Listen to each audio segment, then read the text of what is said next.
Welcome everyone. Welcome into the new class. Thank you, sir. Today we are going to learn a science subject. The chapter second is going on. That is a nutrition and animal. Nutrition and animals के कई सारे topics already हम लोग पढ़ चुके हैं. अभी जो पढ़ रहे हैं that is we are learning about the different compartment of digestive system. Digestion in human. Digestion. Yes, sir. तो डाइजेशन इन ह्यूमन टॉपिक को पढ़ रहे हैं. उसमें डिफरेंट कंपार्टमेंट्स के बारे में बताया गया था. डिफरेंस मतलब एक कार्यक्षेत्र के बारे में बताया गया था कि जो डाइजेशन ह्यूमंस में जो जो ऑर्गन्स या जो जो पार्ट्स हैं उसके बारे में डिटेल्स में हम पढ़ रहे हैं. And if I talk about the detail then already we have studied about the buccal cavities. हमने ये जाना कि माउथ्स में जैसे ही हम भोजन प्राप्त करते हैं, भोजन रखते हैं, हमारे दांतों की सहायता से हम उसको चबाते हैं, च्यू करते हैं. फिर हमारे मुंह में ही सलाइवरी ग्लैंड्स, यानी सलाइवरी ग्लैंड्स एक कुछ ग्रंथि होती है, सलाइवरी ग्लैंड्स जो कि कुछ डाइजेस्टिव जूसेस यानी सलाइवा जो है वो स्रावित करती है, सेक्रेट करती है. और ये सलाइवा को हमारी जीभ जो है भोजन के साथ मिक्स कर देती है और फिर हम निगल जाते हैं. और जब निगलते हैं तो मुख में से यह भोजन हमारी ईसोफेगस में चला जाता है. ईसोफेगस के रास्ते हुए स्टमक तक पहुंच जाता है. स्टमक में पहुंचने के बाद वहां पे भी कुछ डाइजेस्टिव जूसेस है, जैसे हाइड्रोक्लोरिक अम्ल की बात हुई थी, और भी कुछ डाइजेस्टिव जूस है. तो उसमें जो खाने के साथ कई बार कुछ मतलब बीजाणु आ जाते हैं, कुछ बैक्टीरियाज आ जाते हैं, तो उनको खत्म कर देता है. पेट स्टमक में वो मतलब खत्म, नष्ट हो जाते हैं और भोजन के और भी ज्यादा सरल रूप में परिवर्तित कर दिया जाता है. और फिर यहाँ तक स्टमक हम लोगों ने पढ़ लिया है. कुछ चीजें और पढ़ा है हमने. टाइप्स ऑफ टीथ के बारे में भी जाना, टंग टेस्ट मतलब टेस्ट बड्स के बारे में जाना, और कहीं ना कहीं टूथ एक के बारे में जाना, और कई सारी कैविटीज वगैरह के बारे में भी सीखा. तो वो सारी चीजें जानने के बाद अभी तक वहां तक कोई डाउट है? स्टमक तक भोजन पहुंचने में स्टमक में क्या होता है, कैसे होता है, अभी तक किसी को कोई डाउट हो तो वो पूछ सकता है. Otherwise we have to start the new topic about the new part. Next intestine. पहला आपका स्मॉल इंटेस्टाइन, फिर लार्ज इंटेस्टाइन. तो स्टमक तक किसी को कोई डाउट? Yes, sir. तो कई सारे बच्चे नए ज्वाइन किए, जैसे अनुराग और अनुभव शुक्ला भी फिलहाल फिर से ज्वाइन हो जाएंगे. तो इनकी बात अलग है. ये अपने पुराने बेटा रिकॉर्डेड वीडियो हमने यूट्यूब पे अपलोड किए हैं. आप सभी को रिकॉर्डेड वीडियो देख लेना है, जिससे आपका रिवीजन हो जाए, आपको पता चल जाए कि क्या क्या पढ़ाया गया है. और कोई दूसरा ऑप्शन नहीं है, अभी रिकॉर्डेड वीडियो ही देखना है. इन केस उस रिकॉर्डिंग के बाद अगर कोई डाउट आपके मन में आता है तो आप लाइव क्लास के दौरान पूछ सकते हैं. ठीक है अनुराग? अनुराग, अनुभव बेटा, आपका जो सेशन छूटा हुआ है वो उसका आपको रिकॉर्डिंग देखना रहेगा. रिकॉर्डिंग देखने के बाद अगर आपको कुछ नहीं समझ में आता है तो आप अगले दिन लाइव क्लास के दौरान मुझसे पूछ लीजिएगा. Okay Yes, sir. बेटा? तो आज का सेशन शुरू करें या आप लोगों को कोई डाउट है अभी Yes, तक? sir. Yes, sir. तो आज के जो भी हम पढ़ रहे हैं तो उस चैप्टर में आगे बढ़ते हैं.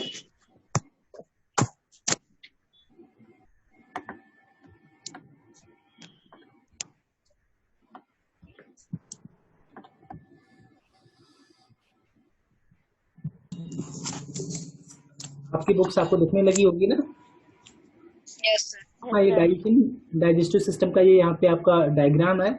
फिलहाल ये सारी चीजें पढ़ चुके हैं. The mouth and the buccal cavities, built teeth and permanent teeth के बारे में भी जाना था, और स्वीट्स एंड टूथ डिके के बारे में जाना था. Also we have studied about the oesophagus and the stomach, food pipe या oesophagus and the stomach. Today till here we have completed.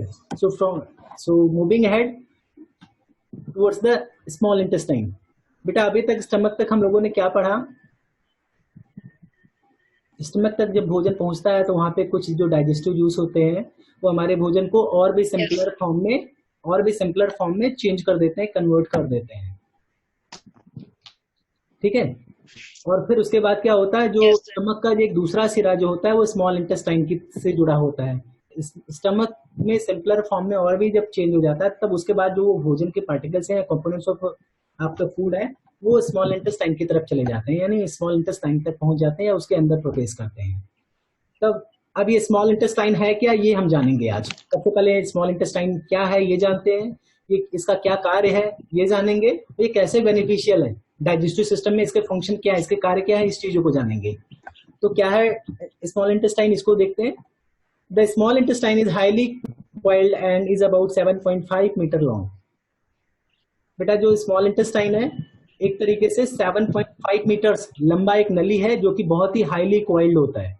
अब यहाँ पे एक वर्ड आया highly coiled. Highly coiled means क्या कह सकते हैं, आपने कॉइल देखा है, कॉइल इन द सेंस आप लोग कभी हीटर खराब हो जाता है, हीटर का जो तार रहता है जो रेड हो जाता है चलने पे, ध्यान है सभी को? Yes sir. उसको कॉइल ही बोलते हैं ना, वो जो गर्म रहता है यानी गोल गोल घुमा रहता है स्प्रिंग की तरह।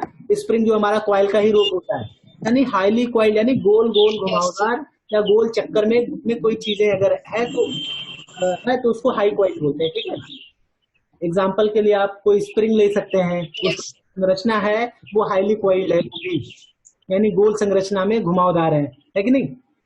हीटर का तार है, हीटर के अंदर जो आपके घर किसी ने अगर हीटर देखा होगा बिजली से चलने वाला, अंदर जो कॉइल पड़े होते हैं वो भी इसी तरीके से रहता है। तो सेम वे आपका जो स्मॉल इंटेस्टाइन है ये एक तरीके के नली की तरह पाइप होती है, एक नली होती है जो कि हाईली कॉइल्ड होता है, जो मतलब काफी घुमावदार गोल चक्कर में। अगर आप यहाँ पे देखेंगे, आपके डायग्राम पे आते हैं, देख रहे हैं यही आपका स्मॉल इंटेस्टाइन है बेटा, ये बीच वाला पार्ट। ठीक है, अब ये बीच गोल मतलब घुमा हुआ है ऐसे, यहाँ पे बहुत ज्यादा क्लियर नहीं हो रहा है, यहाँ पे बीच में घुमावदार ऐसे पूरा घुमा हुआ है, और ये पूरा कभी सिकुड़ा हुआ, कभी ऐसे कभी ऐसे कभी ऐसे, ये जाकर के ऐसे ये पूरा पाइप है। और जब इसको हम पूरा तरह सीधा कर देते हैं तब इसकी अगर लंबाई मेजर करेंगे तो कितना आएगा? 7.5 अप्रॉक्स या अबाउट, वर्ड जरूर यूज किया करिए, अबाउट 7.5 मीटर्स लॉन्ग। तो ये स्मॉल इंटेस्टाइन की साइज होती है। तो ये आपके क्वेश्चंस में पूछे भी जा सकते हैं, आप लोग को इसको ध्यान रखना चाहिए। हाँ, तो अब ये जो स्मॉल इंटेस्टाइन करती क्या है इसको पढ़ते हैं हम लोग। It receives secretions from the liver and the pancreas, beside its wall also secrete juices. क्या करती है? It receives secretions from the liver and the pancreas. ये क्या करती है? ये लिवर एंड पैनक्रियाज नाम की कुछ ग्रंथियां होती हैं। ठीक है, आपने ग्लैंड्स के बारे में पढ़ा था, सलाइवा, जैसे आपका सलाइवरी ग्लैंड था वो सलाइवा सेक्रेट करता था, इसी तरीके से लिवर एंड पैनक्रियाज भी एक तरीके ग्लैंड है, ग्रंथियां हैं। लिवर आपका liver glands and pancreas glands ये क्या करती हैं? कुछ डाइजेस्टिव जूस सेक्रेट करती हैं। ये स्मॉल इंटेस्टाइन उन्हीं डाइजेस्टिव जूसेस को प्राप्त करती हैं, और इसके प्राप्त करने के अलावा it also secrete some juices besides its wall also secretes juices. इसको प्राप्त करने के अलावा जो स्मॉल इंटेस्टाइन के जो वॉल हैं, स्मॉल इंटेस्टाइन पाइप है ना, पाइप की तरह दिखता है, नली की तरह, तो यानी जो इसके आउटर वॉल है, जो वॉल है बाहरी, मतलब जो परत है, वो जो परत है उसमें से भी कुछ डाइजेस्टिव जूस। किसके यहाँ से आवाज आ रहा है? अनुराग या अनुभव शुक्ला? हमारे यहाँ का क्लासरूम का ये रूल है, आप अपने घर में बिल्कुल बताया करिए कि कोई आवाज ना किया करें। ठीक है, आप कमरा बंद करके प्रॉपरली पढ़ाई किया करिए, बाकी लोगों को पता है। तो ऐसे में क्या है, तो वो आपका स्मॉल इंटेस्टाइन के जो परत हैं, जो आपके वॉल हैं, उसमें भी कुछ सेक्रेट मतलब कुछ जूसेस सेक्रेट करते हैं। ठीक है, अब इसमें दो वर्ड्स आए हैं, आपका पहला आया है लिवर और एक है पैनक्रियास। ये लिवर पैनक्रियास है क्या? ये लिवर एंड पैनक्रियास एक तरह की ग्रंथि होती है, मतलब ग्लैंड्स होती हैं जिसमें से कुछ डाइजेस्टिव जूसेस मतलब सेक्रेट होती हैं। उसके बारे में भी जानते हैं, अगले पैराग्राफ में वही बताया गया है। The liver is a reddish brown gland situated in the upper part of the abdomen on the right side। ये लिवर क्या है? एक गहरे लाल भूरे रंग की एक ग्रंथि होती है जो कि एब्डोमेन के ऊपर राइट हैंड साइड में सिचुएटेड होता है, उपस्थित होता है। ये करता क्या है? It is the largest gland in the body. यह क्या है? हमारे बॉडी की, ह्यूमन बॉडी की सबसे लंबी ग्रंथि है। अब यहाँ पे ये बहुत अच्छा क्वेश्चन आ गया, कभी कभी बड़े बड़े कॉम्पिटिटिव एग्जामिनेशंस में पूछ लिए जाते हैं कि which is the largest gland in our bodies. हमारे शरीर की या ह्यूमन के शरीर के, मानव शरीर में सबसे लंबी पाई जाने वाली ग्रंथि का नाम क्या है? तो कौन सी ग्रंथि आप लोग बोलेंगे? liver, कौन सी ग्रंथि, कौन सा ग्लैंड? liver आवाज gland, प्रॉपर आ रही है? नेटवर्क हमें लग रहा है कि हमारे यहाँ पे ही आज दिक्कत है फिलहाल। इसको बोलते हैं लिवर। आपका ये liver glands, liver glands is the largest gland in the body, in the human body. Okay, ये करती क्या है? अब यहाँ पे आपको ग्लैंड्स की बात करें तो यहाँ पे मैं आप लोगों को बताना चाहूंगा, लेकिन चलिए ठीक है, इस पर्टिकुलर टॉपिक से रिलेटेड नहीं है, अदर चीजें बाद में किसी दिन बता दूंगा। तो क्या है आप ये जानिए, the liver is the largest gland in our body. ये करते क्या है? It secretes bile juice that is stored in a sac called the gall bladder. आपने कई बार डॉक्टर्स को गॉल ब्लैडर वगैरह बोलते हुए सीखा होगा। जब कभी पेट से संबंधित कोई प्रॉब्लम आती है या डाइजेशन से संबंधित कोई प्रॉब्लम आती है तो लोग कहते हैं गॉल ब्लैडर में ये है या कुछ पथरी है फलाना, ऐसे सारी चीजें लोग डिस्कस करते हुए सुनेंगे। अब ये है क्या, इसको देखते हैं। It secretes bile juices. ये क्या करती हैं? जो ये सबसे ये लिवर ग्रंथि है, जो ये लिवर ग्लैंड्स है, ये बाइल जूस नाम का डाइजेस्टिव जूस सेक्रेट करती हैं, स्रावित करती हैं। ठीक है, जो कि कहाँ पे स्टोर होता है? एक सैक में से होता है, थैला है, बोरा जिसको भी आप बोल सकते हैं, जो कि एक मतलब जिस एक थैले में एकत्रित होती रहती है, जिसको बाइल ग्लैंड, जिसको गॉल ब्लैडर बोलते हैं। इतना तक समझ में आया बेटा आप सभी को? yes sir, ये बाइल जूस, अब ये जो इकट्ठा होती हैं, इस बाइल जूस का काम क्या है? The bile plays an important role in the digestion of fats. भोजन के रूप में जो फैट्स, मतलब भोजन के कंपोनेंट्स के रूप में जो हम फैट्स अपने शरीर के अंदर ग्रहण करते हैं, लेते हैं, उन फैट्स का डाइजेशन, उन फैट्स का, उन वसाओं का पाचन में जो ये बाइल जूस होती है बहुत ही हेल्पफुल होती है, बहुत ही इंपॉर्टेंट रोल निभाती है। तो ये लिवर, जो आपका ये लिवर ग्रंथि है, लिवर ग्लैंड्स है, इसके बारे में आप सभी लोग समझ गए? yes sir, yes sir, मैं अगर पूछूं तो आप लोग बता पाएंगे? yes sir, कोई बताए ये लिवर? अच्छा, पहले आप लोग को हैंड रेज करना है, ऐसे नहीं कि कोई बताने लगे। कौन ये बता सकता है कि लिवर ग्रंथि है क्या, ये लिवर ग्लैंड्स है क्या? इसके बारे में कौन कौन बता सकता है? Show me hand like this, जो भी बताना चाहिए। मुस्कान, अभिषेक भी, अनुभव, अनुराग, अलका, प्राची, बेटा आप लोग को नहीं समझ में आया? वो भी बता सकते हैं। जिसको भी समझ में आया है वो अपना हाथ शो करें। काव्यांशु, आप अपना वीडियो ऑन रखें, वो बंद रखेंगे तो फिर हमें कैसे पता चलेगा? तो बेटा आपको भी नहीं समझ में आया? अनुराग बेटा, आपको सीधा हैंड ऐसे शो करना है डायरेक्टली। हाँ, लोअर हैंड ऑप्शन कभी कभी मैं नहीं देख पाता हूँ जो आपके सिस्टम में है। डायरेक्टली आप अपना हाथ शो करेंगे तो भी ठीक है। काव्यांशु, समझ में आया आपको ये लिवर ग्रंथि है क्या, लिवर ग्लैंड्स है क्या? समझ में आया कि नहीं?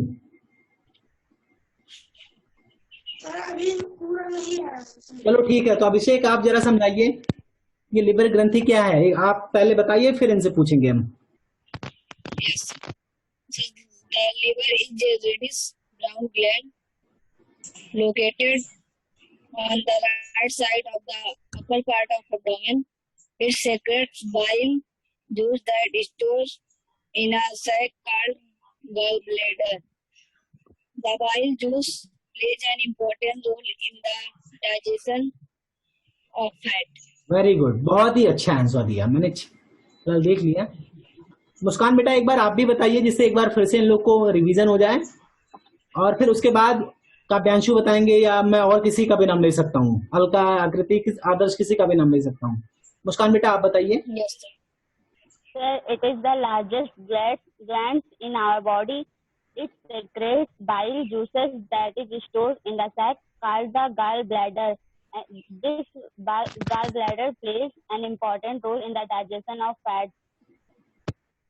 वेरी गुड बेटा, इसमें 3-4 चीजें हैं, मैं एक बार रिपीट कर दे रहा हूँ।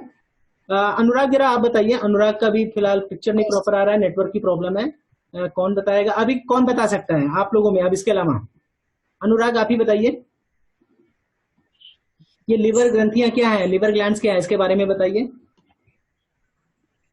आवाज नहीं आ रही, तेजी से बोलिए बेटा, आवाज नहीं आ रही है, तेजी से बोलिए, नहीं तो मैं दोबारा क्वेश्चन करना बंद कर दूंगा आपसे आज। चलिए ठीक है, अनुभव शुक्ला आप बताइए। Sir, the liver is in reddish brown color and it is the largest gland in our body and it creates juices that is secreted in the gallbladder. चलिए कोई बात नहीं, आपने अच्छा प्रयास किया, बहुत अच्छा। आप कौन बताएगा? जरा उत्कर्ष आप बताइए। प्राची बेटा आप बताओ। चलिए बहुत ज्यादा समय ना वेस्ट करते हुए थोड़ा सा एक बार मैं रिवाइज कर देता हूं फिर से। आपका है क्या, देखिए स्मॉल, सबसे पहले 5 आप वैसे फिंगर्स निकालिए और आप इसको लर्न करने के लिए, ध्यान रखने के लिए आप ऐसे याद कर सकते हैं। सबसे पहले आपका स्मॉल इंटेस्टाइन है क्या? It is highly coiled, about 7.5 metre लंबी एक नली होती है, ठीक है। दूसरा, ये क्या करती है, मतलब लिवर के बारे में, सॉरी लिवर ग्रंथि के बारे में पूछा था, तो लिवर ग्रंथि के बारे में आप कैसे बता सकते हैं कि लिवर ग्रंथि है क्या? तो सबसे पहली चीज, the liver is the reddish brown gland situated in the upper part of the abdomen. ये लिवर क्या है? एक गहरे भूरे लाल रंग की एक ग्रंथि होती है जो कि हम एब्डोमेन के जस्ट ऊपर मतलब होती है, राइट हैंड साइड में, पहली चीज। दूसरी क्या बता सकते हैं, जो लिवर ग्रंथि है यह ह्यूमन बॉडी की सबसे बड़ी, सबसे लंबी ग्रंथि होती है, the largest gland in the body. 2 line हो गया। तीसरी चीजें आप लिवर के बारे में क्या बोल सकते हैं, लिवर जूस, जो लिवर ग्रंथि है, जो लिवर ग्लैंड्स है, ये क्या करती हैं, एक बाइल जूसेस सेक्रेट करती हैं। क्या करती हैं? बाइल जूस सेक्रेट करती हैं। ये बाइल जूस क्या करता है? बाइल जूस हमारे शरीर में जो फैट्स होता है, मतलब फूड कंपोनेंट्स के थ्रू जो हम फैट्स, जो हम भोजन के रूप में जो खाना खाते हैं, तो उसका जो फैट कंपोनेंट होता है उसको पचाने में बहुत ही इंपॉर्टेंट रोल निभाता है। 4 लाइन है, ये 4 लाइन आप लोग को समझ में आ गया? ठीक है, फिर आगे बढ़ते हैं। लिवर के बारे में आपने यहाँ पे सीख लिया। अब बात करते हैं पैनक्रियाज ग्लैंड्स के बारे में। यहाँ पे लिवर एंड पैनक्रियाज दोनों था ना, तो पैनक्रियाज ग्लैंड्स क्या है? The pancreas is the large cream coloured gland located just below the stomach. जो पैनक्रियाज है, जो पैनक्रियाज ग्रंथि है, ये हल्के पीले रंग, क्रीम कलर वही तो होता है, हल्का पीला, यानी जो लाइट येलो कलर में करीब होता है, मतलब की तरह दिखता है। और यह भी जैसे आपका स्मॉल इंटेस्टाइन है, सेम उसी तरह हाईली क्वाइल्ड होता है, लेकिन इसकी जो साइज है वो छोटी होती है, इसकी साइज जो है वो छोटी होती है। और ये स्टमक के जस्ट नीचे जो स्मॉल इंटेस्टाइन है वो आपका एब्डोमेन के जस्ट ऊपर रहता है, राइट हैंड साइड। बट आपका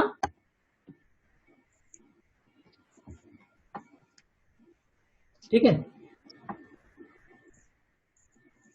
जो लिवर ग्रंथि है वो एब्डोमेन के जस्ट ऊपर राइट हैंड साइड में रहता है, लेकिन जब पैनक्रियाज ग्लैंड्स की बात करते हैं तो ये स्टमक के जस्ट नीचे आपको उपस्थित होता है, जो कि हल्के क्रीम कलर का होता है, मतलब हल्के येलो, मतलब लाइट येलो या क्रीम कलर का होता है।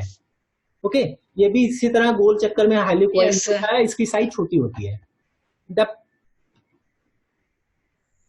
नहीं सॉरी, इसकी साइज नहीं, साइज का कोई रोल ही नहीं है, मतलब ये वो लार्ज ये पैनक्रियाज क्या है, लार्ज येलो कलर का, मतलब हल्के येलो कलर का होता है, ये स्टमक के जस्ट नीचे होता है।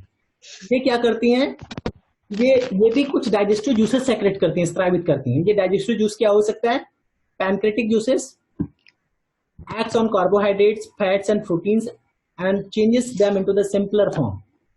यानी जो ये आपका पैनक्रियाज ग्लैंड्स हैं, ये भी कुछ डाइजेस्टिव जूस जैसे कि पैनक्रियाटिक जूसेस स्रावित करती हैं, सेक्रेट करती हैं। और यह पैनक्रियाटिक जूसेस क्या करती हैं, इसका क्या फर्क पड़ता है? ये जो हम भोजन के रूप में जो कार्बोहाइड्रेट्स, फैट्स, प्रोटीन्स अपने शरीर के अंदर ग्रहण किए रहते हैं, उसको और भी सिंपलर फॉर्म में ये कन्वर्ट कर देते हैं या चेंज कर देते हैं। ठीक है, इतना समझ में आ गया बेटा? Yes sir. Yes sir. आपने इसके बारे में ऑलरेडी बता ही दिया गया था लास्ट सेशन में ही, है कि नहीं? Yes sir. इसके बारे में पढ़ाया गया था ना बेटा, ये स्टमक से रिलेटेड है। Yes sir. ये पढ़ाया ही गया था। क्या होता, आपने लिवर ग्लैंड्स के बारे में पढ़ लिया, पैनक्रियाज ग्लैंड्स के बारे में पढ़ लिया, ये दोनों का यूज क्या है ये भी पढ़ लिया। आप लेकिन पढ़ के आ रहे हैं एक्चुअल में, दिस इज मतलब जो पैराग्राफ है ये स्मॉल इंटेस्टाइन से रिलेटेड पढ़ रहे हैं, तो स्मॉल इंटेस्टाइन के बारे में पढ़ रहे हैं। बेटा अनुराग, आपको घूमना नहीं है, एक जगह बैठ के पढ़ना है। This is the wrong way of learning. You need to study at a place, कहीं पे आप अपना फोन रख करके तब पढ़ा करिए, ऐसी चीजें नहीं होती। तो इसमें होता क्या है, स्मॉल इंटेस्टाइन क्या हम पहले पैराग्राफ में बताया गया, जो आपके पैनक्रियास ग्लैंड्स होते हैं और किडनी ग्लैंड्स होते हैं, उससे जो जूसेस होते हैं, डाइजेस्टिव जूसेस हैं, उसको ग्राइंड करती हैं, और इसके जो बाहरी वॉल है उससे भी कुछ जूसेस सेक्रेट्स होती हैं, और वो डाइजेशन में हेल्प करती हैं, वो प्राप्त करती हैं। अब प्राप्त करती हैं तो क्या करती हैं, वो अब आगे यहाँ पे बताया गया है। द पार्शियली डाइजेस्टेड फूड, जो आपका पैनक्रियास जो ग्लैंड्स हैं उससे जो डाइजेस्टिव जूसेस के थ्रू जो आपका सिंपलर फॉर्म में कन्वर्ट कर देती हैं, आपका इसी तरीके से जो आपका लिवर है, उस ग्रंथ से जो डाइजेस्टिव जूसेस निकला, वो भी कहीं ना कहीं आपके भोजन को फिलहाल कहीं ना कहीं सिंपलर फॉर्म में कन्वर्ट किया। तो सिंपलर फॉर्म में कन्वर्ट करना ही तो डाइजेशन कहलाता है, ये तो बताया गया है ना। तो यानी द पार्शियली डाइजेस्टेड फूड, इस तरीके से जो अभी तक जितना भी डाइजेशन हुआ, जितना भी अभी तक सिंपलर फॉर्म में कन्वर्ट हुआ, यानी वो पार्शियली ही तो डाइजेस्ट हुआ, पार्शियली ही तो सिंपलर फॉर्म में कन्वर्ट हुआ, पूरी तरीके से इस तरीके से नहीं कन्वर्ट हुआ कि ब्लड वेसल्स के थ्रू वो अब्सॉर्ब किया जा सके। तो होता क्या है, द पार्शियली डाइजेस्टेड फूड, अभी तक जितना भी डाइजेशन हुआ, यानी partially digested food now reach the lower part of the small intestine where the intestine juices completes the digestion of the all component of the food. इतना सब कुछ होने के बाद जो पार्शियली डाइजेस्टेड फूड है, जो अंशतः डाइजेस्टेड फूड है, वो कहाँ पे पहुंचती है, स्मॉल इंटेस्टाइन के निचले पार्ट में, लोअर पार्ट में पहुंचती हैं, जहां पे द इंटेस्टाइनल जूसेस कंप्लीट, जहां पे इंटेस्टाइनल जूसेस होती है, मतलब स्रावित होती हैं, और ये इंटेस्टाइनल जूसेस क्या करती हैं, जो डाइजेशन के बचे हुए पार्ट को, यानी डाइजेशन के प्रोसेस को कंप्लीट करती हैं, जो completes the digestion of all components of the food, यानी फूड के जो कुछ कंपोनेंट्स जो जिनका डाइजेशन नहीं हुआ रहता है, उनका भी डाइजेशन करते हैं, उनका भी डाइजेशन की प्रक्रिया कंप्लीट करते हैं, पूर्ण करते हैं। ठीक है बेटा। The carbohydrates get broken into simple sugar such as glucose. भोजन के रूप में जो भी हम कंपोनेंट्स ऑफ फूड ग्रहण किए रहते हैं, लाइक कार्बोहाइड्रेट्स हो गया, ये क्या होता है, कार्बोहाइड्रेट्स स्टार्च के रूप में, यानी शुगर के रूप में, जैसे कि ग्लूकोज, जो कि जिसको ग्लूकोज भी कह सकते हैं, शुगर के फॉर्म में कन्वर्ट हो जाता है। जो फैट्स होते हैं हमारे भोजन के कंपोनेंट्स, वो फैट क्या है, फैटी में कन्वर्ट हो जाता है, फैटी एसिड में चेंज हो जाता है, या फैटी एसिड या ग्लिसरॉल में हो जाता है। तो प्रोटीन्स होता है हमारे भोजन के, वो प्रोटीन्स हमारे अमीनो एसिड में चेंज हो जाते हैं, यानी वो इस फॉर्म में आ जाते हैं जिससे हमारा शरीर उस कंपोनेंट्स ऑफ फूड को अब्सॉर्ब कर सके। अब अब्सॉर्ब कैसे होता है, अब ये नेक्स्ट पैराग्राफ में पढ़ेंगे, absorption in the small intestine. यहां तक बेटा समझ में आया सभी को? Yes, sir. Yes, sir.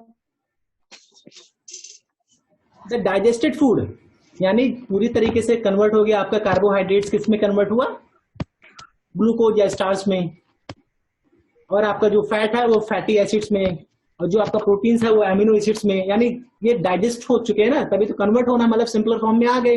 यानी इस तरह के जो ये डाइजेस्टेड फूड है, जो ये डाइजेशन उस तरह हो जाता है, the digested food can now pass into the blood vessels in the wall of the intestine. हमारा जो स्मॉल इंटेस्टाइन होता है, उसके जो बाहरी वाल होते हैं, मतलब जो वाल होते हैं, परत होती है चारों तरफ की, उसके अंदर ब्लड वेसल्स पाए जाते हैं। जब ब्लड वेसल्स पाए जाते हैं, तो इस ब्लड वेसल्स में अब ये जो डाइजेस्टेड फूड है, ये कंपोनेंट ऑफ फूड है, इस फॉर्म में आ चुके रहते हैं। इनका डाइजेशन या इनको इस तरीके से इस फॉर्म में चेंज किया जा सका रहता है कि ब्लड वेसल्स में ये पास कर सकते हैं या प्रवेश कर सकते हैं, या ब्लड वेसल्स द्वारा ये ऑब्जॉर्व किए जा सकते हैं। ठीक है, and this process is called the absorption, यानी कि हमारे स्मॉल इंटेस्टाइन के परत में उपस्थित ब्लड वेसल्स द्वारा भोजन के मतलब food of components of food को ऑब्जॉर्व करने का प्रोसेस ही क्या कहलाता है, एब्जॉर्प्शन। इतना समझ में आया बेटा? बेटा आज मेरे यहाँ पे थोड़ा सा नेटवर्क इशू है, थोड़ा सा मुश्किल हो रहा होगा, आप लोग रिकॉर्डेड वीडियो देख लीजिएगा। The inner wall of the small intestine have thousands of finger like outgrowths. बेटा इसका अगर आपको फिगर में दिखाऊं, जो इनर वॉल होते हैं, इनर वॉल किस चीज के, हमारे जो स्मॉल इंटेस्टाइन का जो भीतरी मतलब जो परत होती है उसके अंदर, बाहर से नहीं, बाहर से तो आपको ऐसे दिखेगा, बाहर से तो आपको ये स्मॉल इंटेस्टाइन ऐसे दिख रहा है, ये पाइप की तरह, लेकिन जब इसको फाड़ते हैं, ऑपरेट करके इसके अंदर देखते हैं तो अंदर फिंगर की तरह बहुत सारी संरचनाएं दिखेंगी। मतलब वो एक दो संरचनाएं नहीं, करीब हजारों संरचनाएं। मैं आपको उसका पिक्चर भी दिखा देता हूँ, आपको पिक्चर भी दिखाता हूँ, आप लोग वेट करिए, मैं एक बार दिखा दूं इससे क्लियर हो जाए स्क्रीन।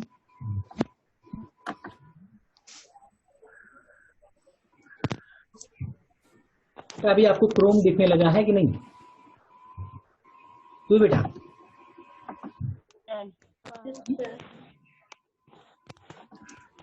आपको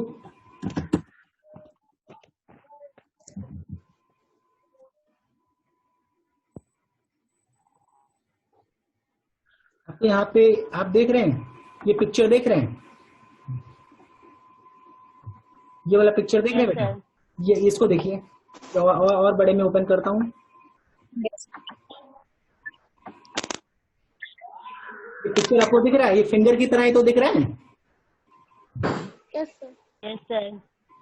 इसको काम करता हूँ, इसको में जाके मैं क्वेश्चन ऑफ द स्क्रीन करता हूँ। क्वेश्चन में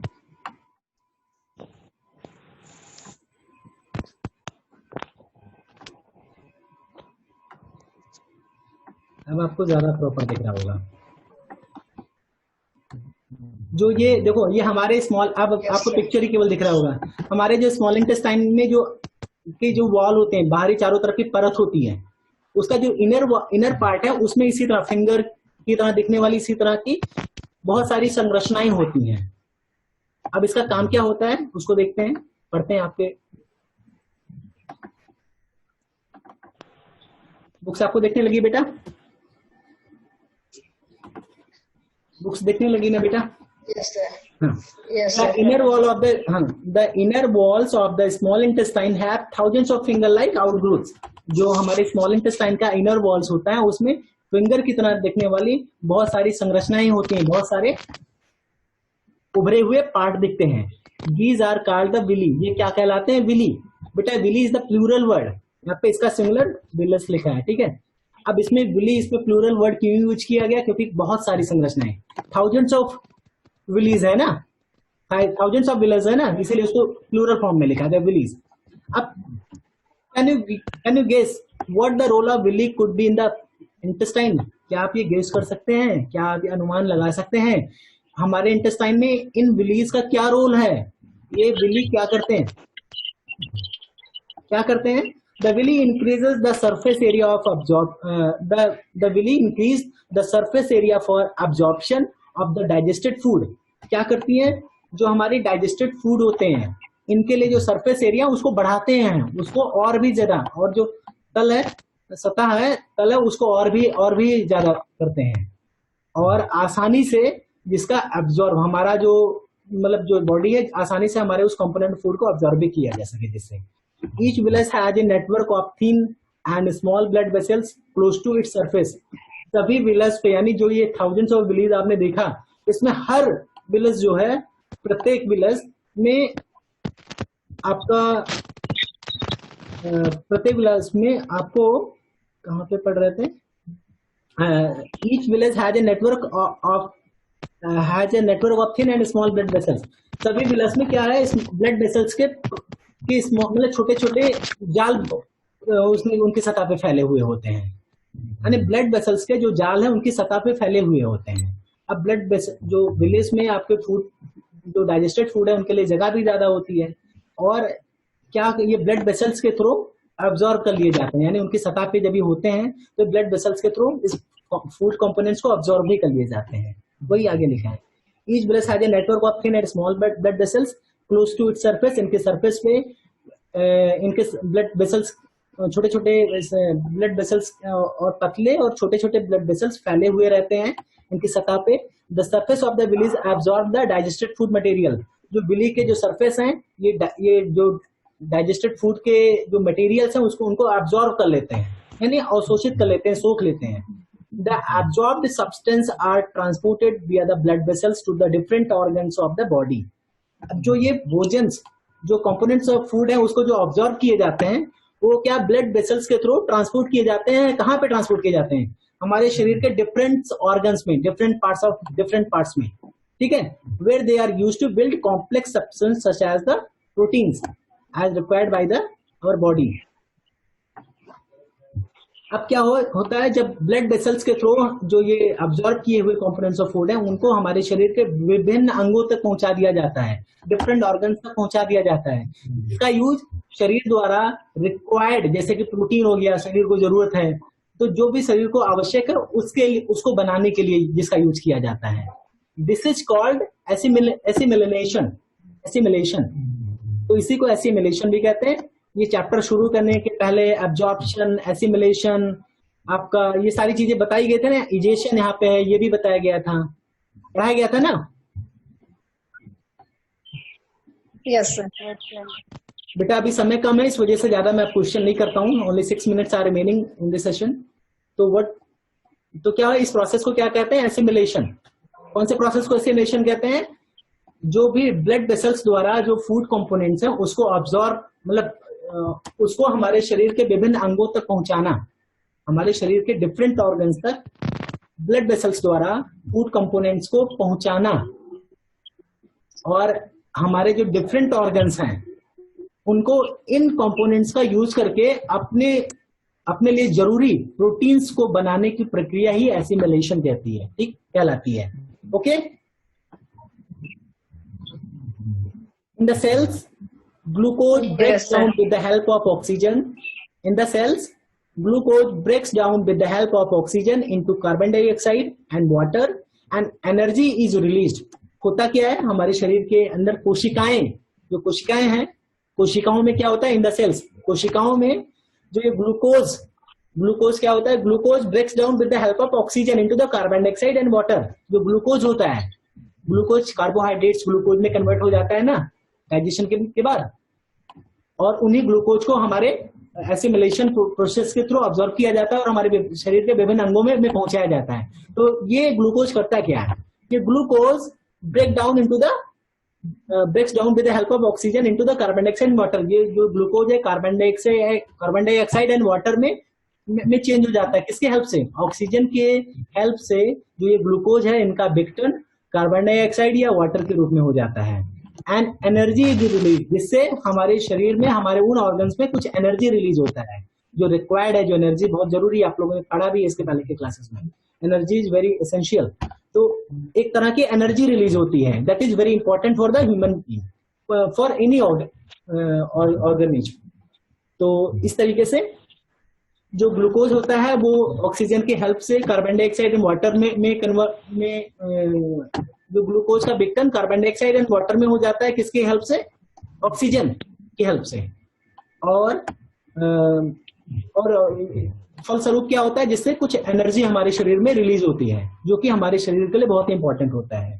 the food that remains undigested and unabsorbed enters into the large intestine. Energy कैसे प्राप्त हो वो पता चल गया, यानी वहाँ पे डाइजेशन प्रोसेस भी हुआ, ऑब्जर्व भी हुआ, एसिमिलेशन भी हुआ, फिर उसको कैसे एनर्जी प्राप्त हो गया, यानी खत्म. लेकिन उसमें जो कई सारे फूड जो हम खाते हैं, कुछ ऐसे भी फूड होते हैं जो अनडाइजेस्टेड होते हैं, जो अनअब्जॉर्ब्ड होते हैं, जिनको ऑब्जर्व नहीं कर पाते हैं हमारी ब्लड वेसल्स, या जिनका डाइजेशन उनके सिंपलर फॉर्म में कन्वर्ट नहीं हो पाता है. कई लोग कहते हैं ना कि अगर हम लोग खाना बिना पका हुआ खाएं तो उसको पचा पाना मुश्किल है, यानी उसका डाइजेशन हो पाना मुश्किल है. इसीलिए तो खाते हैं, अगर कच्चा चावल खा ले तो डाइजेशन ही नहीं होता, मुश्किल हो जाता है, दिक्कत होने लगती है. ये तो है. तो जो कुछ ऐसे फूड होते हैं जो अनडाइजेस्टेड होते हैं या ऑब्जॉर्व नहीं किए जा सकते हैं, उनका क्या होता है? वो लार्ज इंटेस्टाइन में भेज दिए जाते हैं. इतना समझ में आया बेटा? स्मॉल इंटेस्टाइन में क्या है, कैसे है, क्या प्रोसेस है? Yes sir. आप लोग रिकॉर्डिंग को जरूर एक बार सुन लीजिएगा जिससे सारा रिकॉल हो जाए.